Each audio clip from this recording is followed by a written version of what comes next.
공법, 건축법, 용어 정리 및 용도 변경 쉬운 암기 방법. 안녕하세요. 까칠한 양반입니다. 까칠한 양반. 이번 영상에선 건축법 첫 번째 영상으로 건축법 용어 정리와 용도 변경에 대한 내용을 기출 지문을 토대로 설명드리겠습니다. 본격적인 시작에 앞서 구독과 좋아요 눌러주시면 영상을 만드는데 큰 힘이 됩니다. 먼저 건축법 관련 용어를 먼저 정리하면 건축물이란 토지 위에 정착된 공작물 중 지붕과 기둥 또는 벽이 있는 시설물과 이에 딸린 시설물, 예를 들어 담장, 옹벽 등, 그리고 지하나 고가에 설치한 사무소, 공연장, 점포, 창고 등입니다. 지붕은 필히 포함이 되어야 하고 지붕 플러스 기둥 플러스 벽은 되지만 지붕 없이 기둥 플러스 벽은 안 됩니다. 이와 함께 건축법을 적용하지 않는 건축물을 알아야 하는데, 요약하면 지정문화재나 임시지정문화재, 철도 관련 시설 중에서 운전보안시설, 철도 선로의 아래를 가로지르는 보행시설, 플랫폼, 해당 철도 사업용 급수, 급탄 및 급유시설, 고속도로 통행료 징수시설, 컨테이너를 이용한 간이창고, 공장 용도 대지에 설치하고 이동이 용이한 경우, 하층구역 내의 숨은 조작실은 건축법을 적용하지 아니하는 건축물입니다. 이건 문감방, 철, 수통, 보급 보장으로 외우면 됩니다. 시험에 간혹 나오는 것 중 고층, 초고층, 준초고층 건축물 기준이 있습니다. 고층 건축물은 30층 이상 또는 120m 이상, 초고층 건축물은 50층 이상 또는 200m 이상, 준초고층은 고층 건물 중 초고층 건물이 아닌 것인데 간단히 30층 이상 49층까지를 말합니다. 또는 이니까 둘 중에 하나만 해당하면 됩니다. 이건 고3 12명이 초고추장에 오이 찍어 먹었다로 기억하면 헛갈리지 않습니다. 다음은 건축물의 하중을 지탱해주는 주요 부분을 주요 구조부라고 하는데, 바닥, 지붕틀, 보, 내력벽, 주계단, 기둥이 이에 속하고 그 외에 사익기둥, 최하층 바닥, 작은 보, 차양, 5개 계단 등은 주요 구조부가 아닙니다. 주요 구조부는 바지 보내주기로 외우면 됩니다.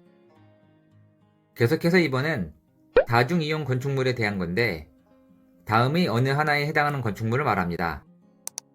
바닥 면적 합계 5,000제곱미터 이상 건축물 중 문화 및 집회시설, 종교시설, 운수시설 중 여객용 시설, 의료시설 중 종합병원, 숙박시설 중 관광 숙박시설, 판매시설, 16층 이상 건축물. 이건 여간 16층에서 종종 5천만원짜리 문집을 판매한다, 이렇게 외우면 됩니다. 그리고 특수구조 건축물이 있는데, 특수구조 건축물은 지을 때 건축구조기술사의 협력이 필요합니다. 특수구조 건축물은 한쪽 끝은 고정되고 다른 끝은 지지되지 않은 구조로 된 보, 차양 등이 외벽의 중심선으로부터 3m 이상 돌출된 건축물, 기둥과 기둥 사이 거리가 20m 이상인 건축물, 특수한 설계, 시공, 공법 등이 필요한 건축물로서 국토교통부 장관이 정하여 고시하는 구조로 된 건축물을 말합니다. 여기서 중요한 건 3m, 20m입니다. 다음은 건축이란 건축물을 신축, 중축, 개축, 재축, 이전하는 것을 말하는데, 이 5가지를 정확히 구분할 수 있어야 합니다. 먼저 신축은 건축물이 없는 나대지의 건축, 기존 건축물 전부 해체, 멸실된 대지에 기존보다 더 크게 축조, 부속 건축물 대지에 주된 건축물 축조하는 것이고, 증축은 기존 건축물이 건축 면적, 연면적, 층수, 높이를 증가시키는 것으로 기존 건물이 일부 멸실돼서 더 크게 축조하거나 높이 변동 없이 층수만 증가하거나 기존 건축물이 있는 상태에서 별도 건축물을 짓는 경우입니다. 대축은 기존 건축물이 전부 일부를 해체하고 그 대지에 종전과 같은 규모 범위로 다시 축조하는 것인데, 여기서 중요한 것은 지붕틀, 보, 내력벽, 기둥 중 셋 이상이 해체되어야 합니다. 우선 지붕 보내기 중 3개 이상이 해체되어야 한다고 기억하시고, 재축은 천재지변 등으로 멸실된 경우 연면적 합계가 종전 규모 이하로 다시 짓는 것으로, 동수, 충수 및 높이가 모두 종전 규모 이하여야 하지만 어느 하나가 종전 규모를 초과하는 경우 건축법령 등에 모두 적합해야 합니다. 마지막 이전은 해체하지 아니하고 같은 대지의 다른 위치로 옮기는 것을 말합니다.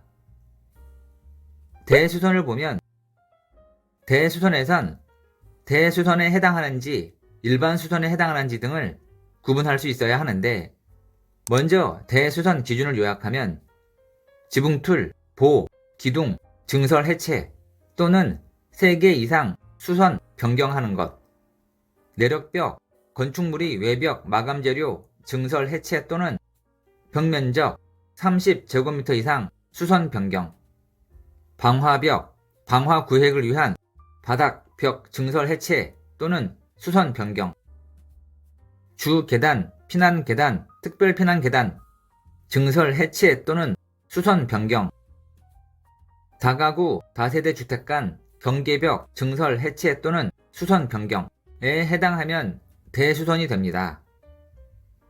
여기서 문제로 나오면 헛갈리지 말아야 할 것이, 예를 들어 보를 2개 플러스 기둥 2개를 수선하면 이건 대수선이 아니라 일반 수선입니다.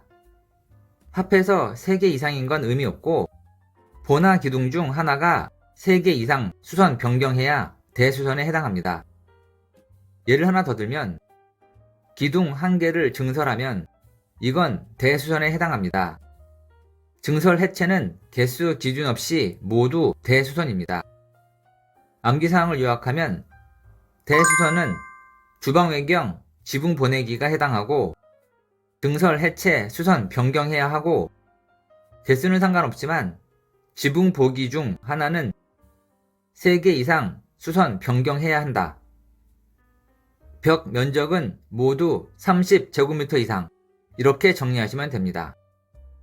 시험에서 자주 나오는 것 중 하나가 건축물이 용도 변경에 관한 내용인데, 건축물이 용도를 변경하려면 표와 같이 먼저 시설군을 알아야 하고, 시설군에는 각각의 용도군이 정해져 있는데 이 분류는 위험도에 따라 나눈 겁니다.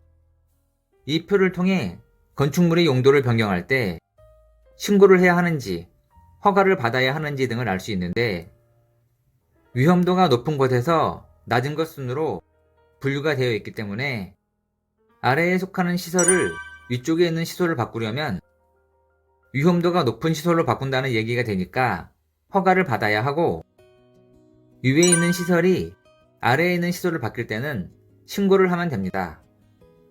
그리고 같은 시설군 내에서 바뀔 때는 허가 신고 없이 건축물 대장만 변경 신청하면 됩니다. 다만 1종 근생과 2종 근생 상호 간의 용도 변경은 변경 신청하지 않습니다. 추가로 알아야 할 것은 허가 및 신고 대상인 경우로서 용도 변경하고자 하는 부분의 바닥 면적의 합계가 100제곱미터 이상인 경우에는 사용 승인 규정을 준용하고, 허가 대상인 경우로서 용도 변경하고자 하는 부분의 바닥 면적의 합계가 500제곱미터 이상인 용도 변경의 설계에 관하여는 건축사의 설계 규정을 준용합니다. 이 부분의 기출 지문을 보면 31회의 경우 숙박시설을 종교시설로 용도 변경하려는 경우 용도 변경 허가를 받아야 한다, 이런 식으로 나옵니다.